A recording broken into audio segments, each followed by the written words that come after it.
Shani of this week's parsha continues the description of the job of the Leviim. And at the beginning of the conversation, Hashem tells Moshe to take the Leviim, kachas ha-Leviim, take the Leviim and describe the service which begins in Rishon and continues through Shani as to their role of service in the Beis HaMikdash. And Rashi makes a statement. Why does it say kachas ha-Leviim, to take the Leviim? That refers to take them kachim bidvarim, to take them with words, meaning to say, Ashreichem, you are praiseworthy, you are fortunate that you, the Leviim, are able and privileged to do the service of God. However, Rav Yitzchak Adlerstein wonders, why is it that the Leviim needed to be persuaded? After all, should it not have been a celebration?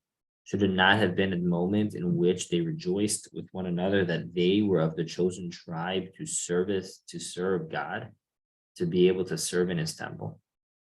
And while that may be true, and that in fact is the emphasis that Moshe Rabbeinu was making to the Leviim, there was a personal reaction that they may have had. Because after all, what the Leviim realized is by them being appointed the representatives of their Shevet in the Beis HaMikdash, what that meant practically was they were going to be ultimately ordered around by the Kohanim and given tasks of performance by the rest of their Shvatim. And so really being the Leviim maybe didn't feel like such a privilege to them.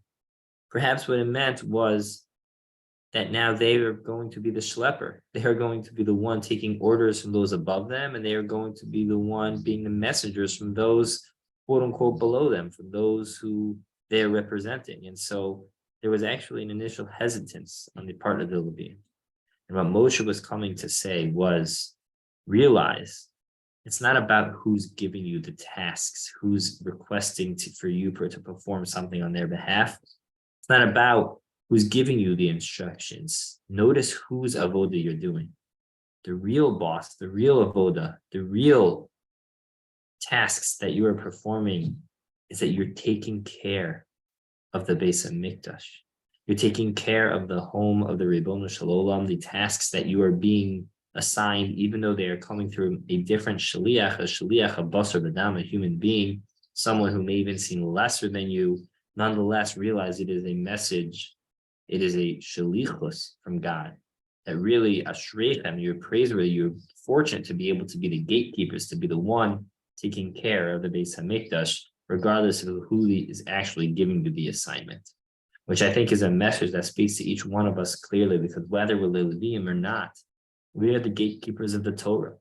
We are the gatekeepers of our own personal growth, our communal growth, and we have the opportunity to take messages from everyone around us. Oftentimes, our ego can get in the way. Oftentimes, we don't like taking messages or musar, or we don't like taking feedback from those who maybe even seem less qualified than us. But nonetheless, what the Torah is reminding us is that everyone has something to teach us. Mikol melamdai hiskalti, from everyone around me I learn. It's an opportunity that we can learn from the Leviim, that we can learn to our own lives as well.